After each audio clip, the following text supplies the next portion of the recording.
जय हिंद साथियों। आज हम राष्ट्रीय आंदोलन के हमारे दूसरे चरण की ओर बढ़ रहे हैं और इस चरण में देखिए हमने जो 1885 से 1905 के बारे में बात की थी उसमें कांग्रेस की स्थापना हुई थी और कांग्रेस ने उदारवादी नीतियों को अपनाया।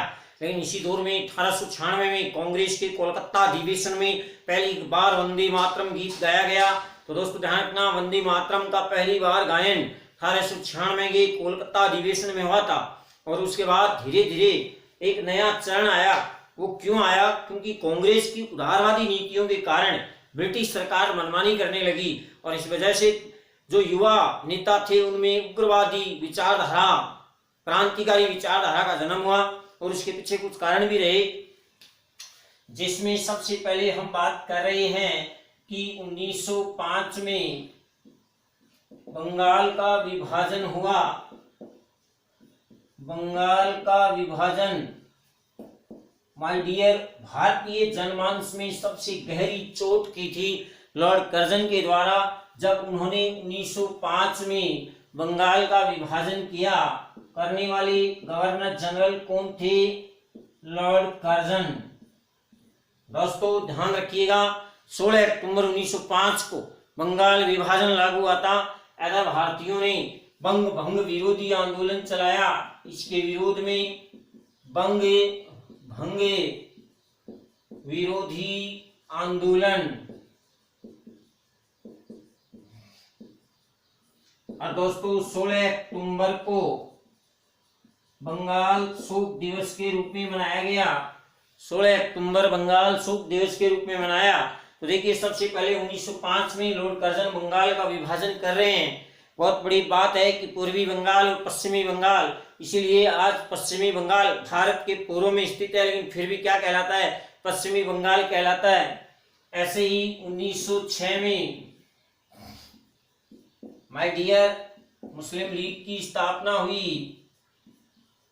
मुस्लिम लीग जो ढाका के नवाब थे सलीमुल्लाह खां व आगा खां के द्वारा, सलीमुल्लाह व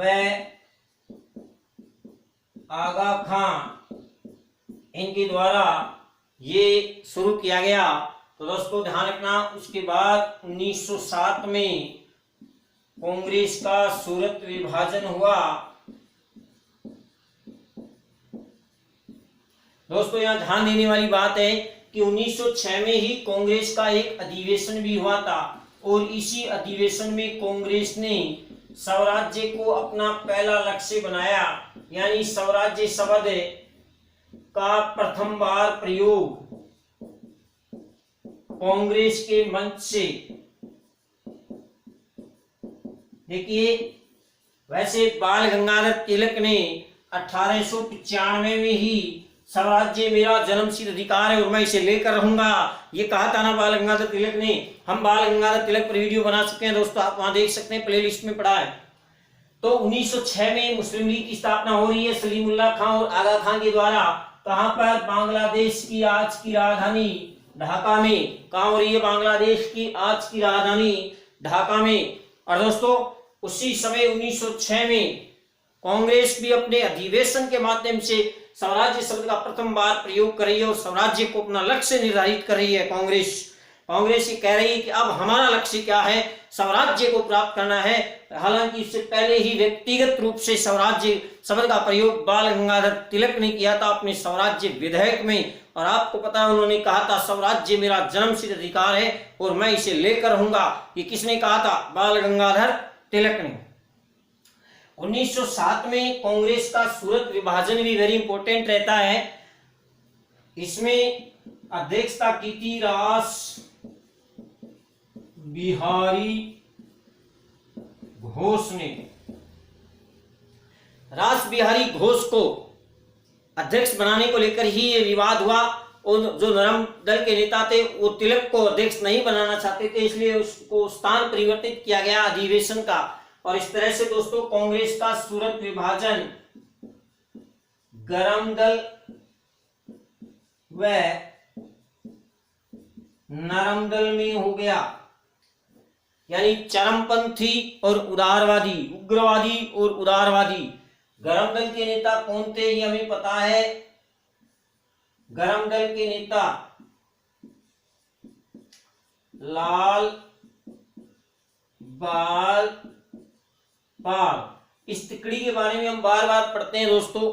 तो लाला लाजपत राय, बाल गंगाधर तिलक और विपिन चंद्र पाल दोस्तों अपने समाचार पत्रों के माध्यम से अंग्रेजी राज के विरुद्ध आंदोलन चलाया।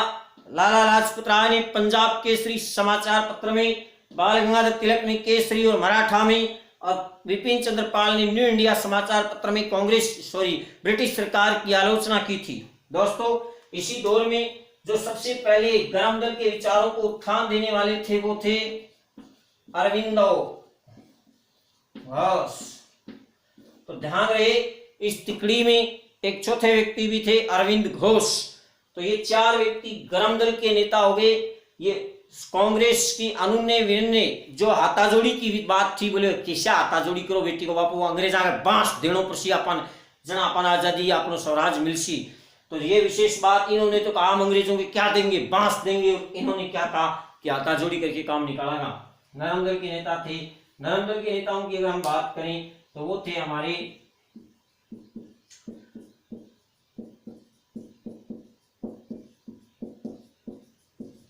The grand old man of the India दादा भाई नौरोजी और फिरोज शाह मेहता और बदरुद्दीन तैयब जी।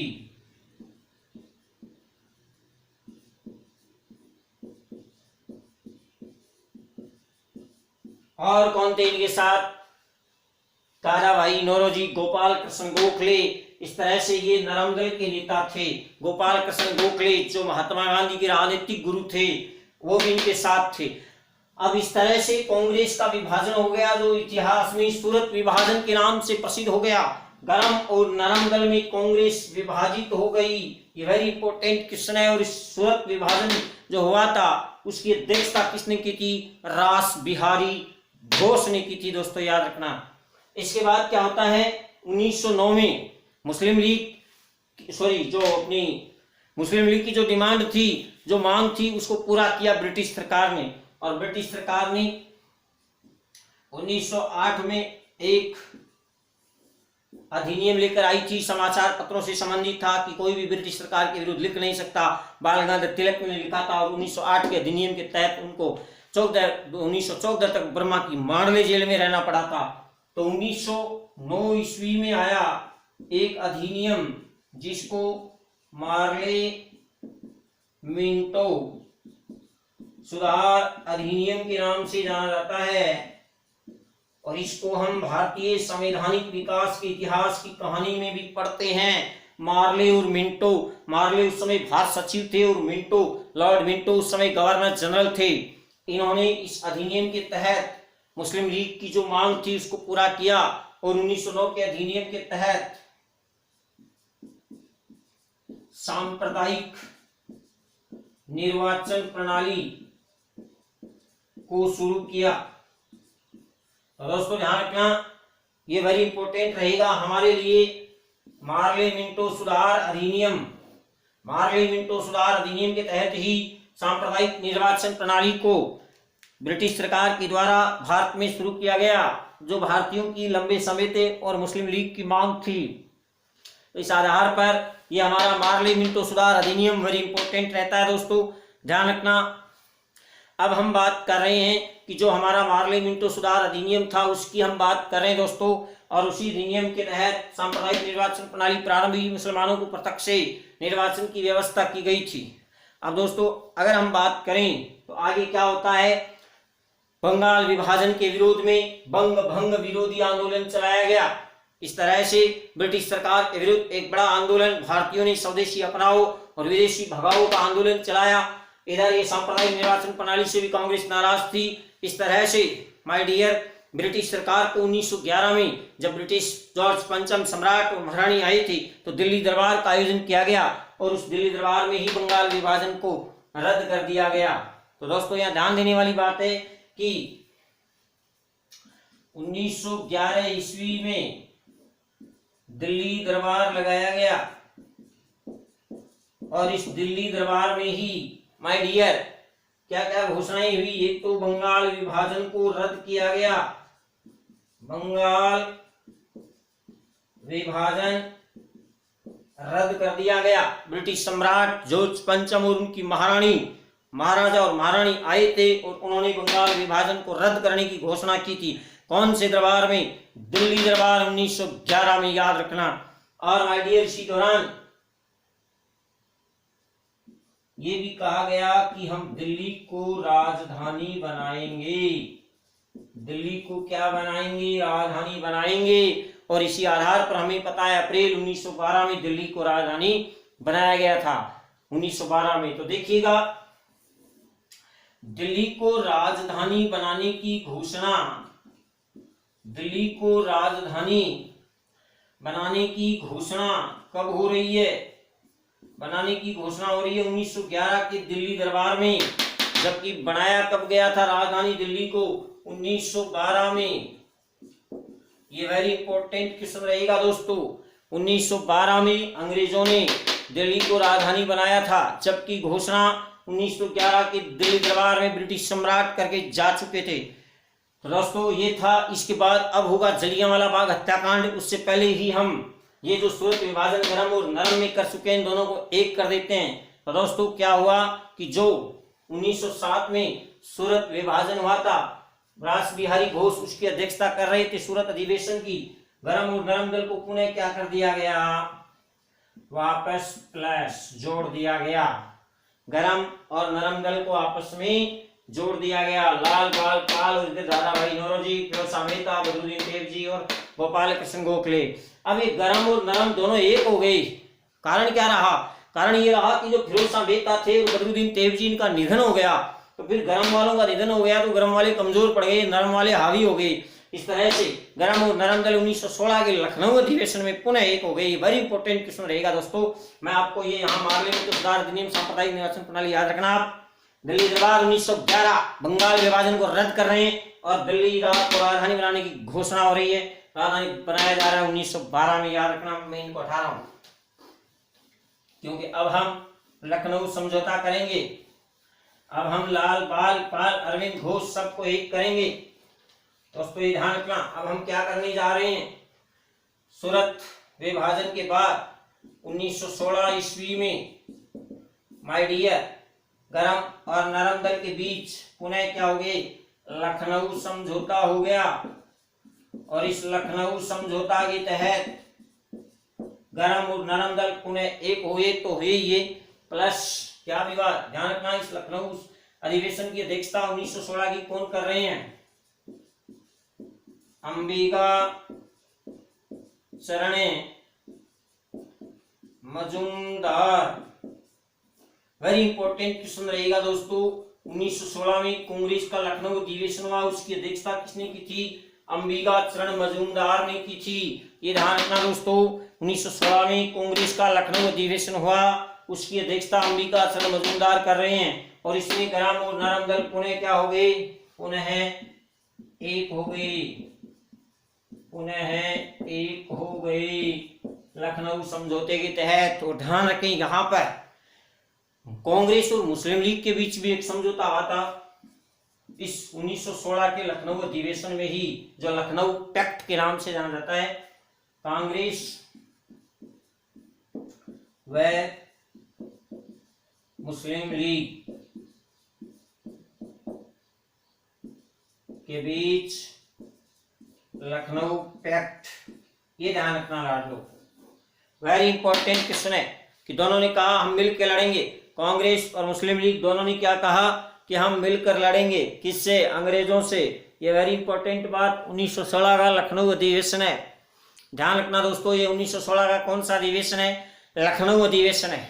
याद रह जाएगा। 1916 में लखनऊ समझौता हो रहा है। लखनऊ अधिवेशन में कांग्रेस और मुस्लिम लीग के बीच, जिसको हम लखनऊ पैक्ट के नाम से जानते हैं, जो हम लखनऊ पैक्ट के नाम से जानते हैं। गरम और नरम दल पुनः एक हो रहे हैं 1916 के लखनऊ अधिवेशन में। और इसकी अध्यक्षता कर रहे हैं मेरे लाडलो अंबिका चरण मजूमदार।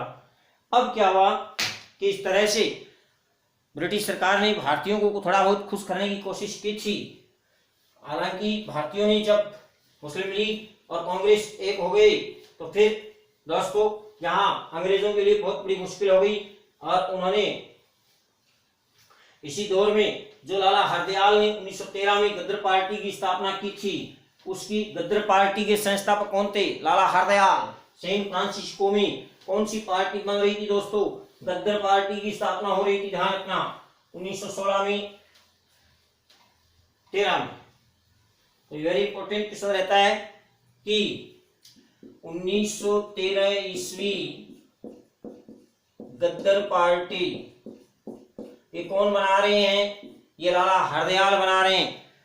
इस तरह से जो क्रांतिकारी विचारधाराएं पनपी उनको दबाने के लिए और भारत में जो आंदोलन उग्र हो रहा था, जो विचारधाराएं ज्यादा तेज हो रही थी, साम्राज्य की मांग कर रही थी, उन क्रांतिकारी गतिविधियों की रोकथाम के लिए ही मुख्यतः क्या आया? रॉलेट एक्ट आया। दोस्तों वेरी इंपॉर्टेंट क्वेश्चन यहीं से निकलेगा, जलियांवाला बाग हत्याकांड। तो दोस्तों रॉलेट एक्ट जो मिस्टर सिडनी रॉलेट थे उनकी अध्यक्षता में बना था, इसलिए इसको रॉलेट एक्ट के नाम से जाना जाता है। और ये मुख्यतः भारत में क्रांतिकारी गतिविधियों की रोकथाम के लिए बनाया गया एक कानून था। और इस रॉलेट एक्ट में क्या था? बिना अपील, बिना वकील, बिना दलील सीधा अंदर ठोक देना। कोई भी क्रांतिकारी है अंग्रेजी राज के विरुद्ध जो आवाज उठा रहा है उसको बिना अपील, बिना वकील, बिना दलील सीधा अंदर ठोक देना, ये क्या था? रॉलेट एक्ट था। और इसके विरोध में पूरे भारत में आंदोलन हुआ। और इसी दौर में माय डियर पंजाब में दो नेता गिरफ्तार हो गए, एक सैफुद्दीन किचलू और एक डॉक्टर सतपाल। माय डियर ये पंजाब के दो नेता थे और इन्होंने रॉलेट एक्ट के विरोध में अपनी गिरफ्तारी दी थी। तो दोस्तों यहाँ ध्यान दीजिए, अब हम जलियांवाला बाग हत्याकांड करने जा रहे हैं जनरल डायर के हाथों।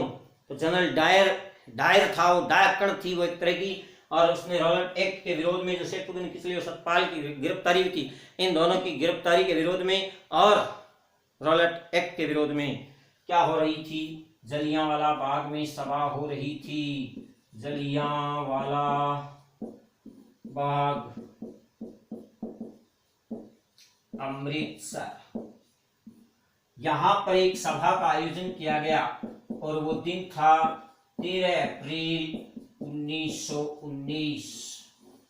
वेरी इंपॉर्टेंट, 13 अप्रैल 1919 को जलियांवाला बाग में एक सभा हो रही थी। महिलाएं, बच्चे, बूढ़े सब इस बाग में आकर बैठ गए और बताते हैं कि इसका एक छोटा सा गेट था, इसके अंदर एक कुआं भी था। यहां पर इस बाग में लोग सभा कर रहे थे, किसके विरोध में? सैफुद्दीन किचलू और डॉक्टर सतपाल की गिरफ्तारी के विरोध में कि हमारे इन दोनों नेताओं को छोड़ो और रॉलेट एक्ट को वापस लो। इसके विरोध में यहाँ एक सभा हो रही थी। महिलाएं, बच्चे, बूढ़े सभी इस बाग में बैठे थे और अंग्रेजी राज के विरुद्ध ऐलान जंग कर रहे थे। लेकिन ध्यान रहे, यहाँ इस बाग में जो सभा हो रही थी वो निहत्ती भीड़ थी और इस निहत्ती भीड़ पर एक डाकण आ गई। उस डाकण का नाम था General Dyer. My dear, General Dyer ने निहत्ती भीड़ पर गोलियां चलाने का आदेश दे दिया और 13 अप्रैल 1919 को बैसाखी का दिन था। कौन सा दिन था? बैसाखी का दिन। त्योहार भी मनाया जाता है पंजाब में और इस दिन यहाँ जो गोलियां चली उसमें हमारे सैकड़ों भारतीय निहत्थे लोग मारे गए, आंदोलनकारी मारे गए, जो इतिहास में जलियांवाला बाग हत्याकांड के नाम से प्रसिद्ध हो गया। दोस्तों जनरल डायर ने हिंदुस्तान में उधम मचा दिया। जनरल डायर ने अमृतसर के जलियांवाला बाग में उधम मचा दिया। अतः ध्यान रहे, ये जनरल डायर था, एक डाकण थी एक तरह से, और इसने उधम मचा दिया। मैं क्वेश्चन इसको मार रहा हूं, जनरल डायर को मारने जा रहा हूं दोस्तों। इसने हिंदुस्तान में उधम मचा दिया। अतः माय डियर 1940 में लंदन में 1940 में लंदन में इस जनरल डायर की गोली मार दी उधम सिंह, क्रांतिकारी उधम सिंह ने जनरल डायर की गोली मारकर हत्या कर दी, जो जलियांवाला बाग हत्याकांड का दोषी था।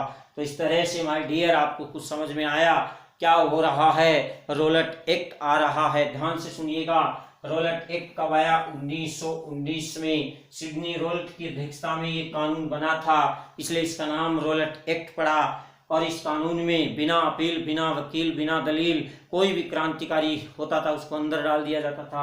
इस काले कानून के विरोध में पंजाब के दो नेता शेखुद्दीन किचलू, डॉक्टर सतपाल अपनी गिरफ्तारी दे रहे हैं। पंजाब की जनता इस जलियांवाला बाग में आ गई, कहा हमारे नेताओं को भी छोड़ दो और रॉलेट एक्ट को भी हटा दो। इसके विरोध में जलियांवाला बाग में सभा हो रही थी और उस हो रही सभा पर, उस निहत्ती भीड़ पर जनरल डायर ने गोलियां चलाने की आदेश दे दिया। लोग इधर उधर भागे, कुछ कुएं में गिर गए। आज भी वहां पास में जो कुआं है उससे हड्डियां निकल रही हैं कुएं से, ताजा जानकारी के अनुसार। इस आधार पर यहाँ हजारों की संख्या में निहत्थे लोगों की हत्या कर दी गई। ऐसा हत्यारा था जनरल डायर, जिसने हिंदुस्तान में उधम मचा दिया था। इसीलिए 1940 में उधम सिंह ने जनरल डायर की लंदन में गोली मारकर हत्या कर दी। यह था जनरल डायर, जलियांवाला बाग हत्याकांड का आरोपी। और आज तक ब्रिटिश सरकार ने इस जलियांवाला बाग हत्याकांड के लिए माफी नहीं मांगी है, और जब तक ब्रिटिश सरकार माफी नहीं मांगेगी हम ब्रिटिश सरकार का पीछा नहीं छोड़ेंगे। और दोस्तों, जलियांवाला बाग हत्याकांड की जांच के लिए 2 कमीशन बनाए गए, एक ब्रिटिश सरकार ने और एक कांग्रेस ने। तो ब्रिटिश सरकार ने जलियांवाला बाग हत्याकांड की जांच के लिए, हत्याकांड जांच के लिए एक कमीशन का गठन किया गया, जो इतिहास में हंटर कमीशन के नाम से जाना जाता है।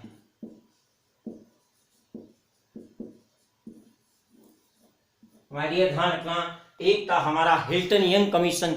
हिल्टन यंग जिसकी स्थापना हम आरबीआई की कर चुके हैं। यहाँ आ रहा है हंटर कमीशन।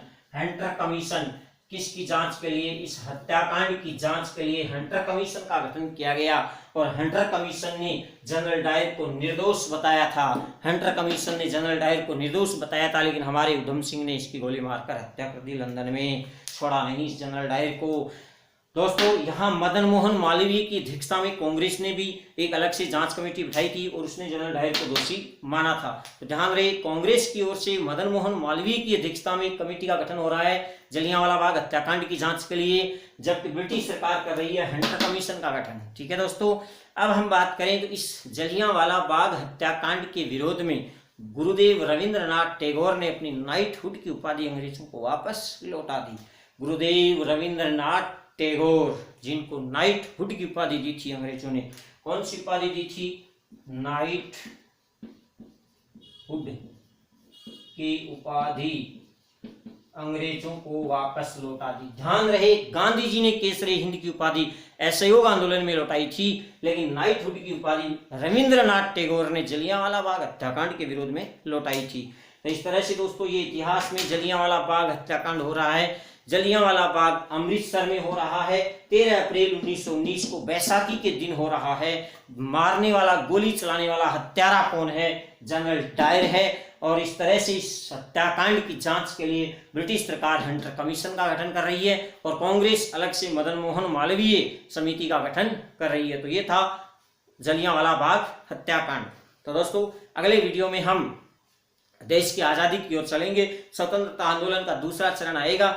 इस चरण में हमने देखा, सर दोबारा दिखा देता हूं आपको, 1905 में बंगाल का विभाजन हो रहा है, लॉर्ड कर्जन के द्वारा हो रहा है। 1906 में मुस्लिम लीग की स्थापना हुई थी। 1906 में मुस्लिम लीग की स्थापना हुई थी। 1907 में माय डियर कांग्रेस का सूरत विभाजन हुआ था।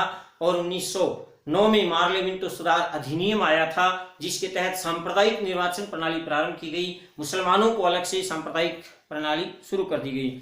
और 1911 के दिल्ली दरबार में बंगाल विभाजन को रद्द किया ब्रिटिश सम्राट ने और राजधानी कोलकाता के स्थान पर दिल्ली बनाने की घोषणा की गई। और 1912 में ब्रिटिश सरकार ने दिल्ली को राजधानी बनाया था। और यह था जलियांवाला बाग हत्याकांड, जो रॉलेट एक्ट के विरोध में और पंजाब के 2 नेताओं की गिरफ्तारी के विरोध में हुआ था। और इसमें गोली चलाने वाले अधिकारी का नाम था जनरल डायर। हत्यारा कौन था, जनरल डायर, जिसकी 1940 में उधम सिंह ने गोली मारकर हत्या कर दी थी। धन्यवाद दोस्तों।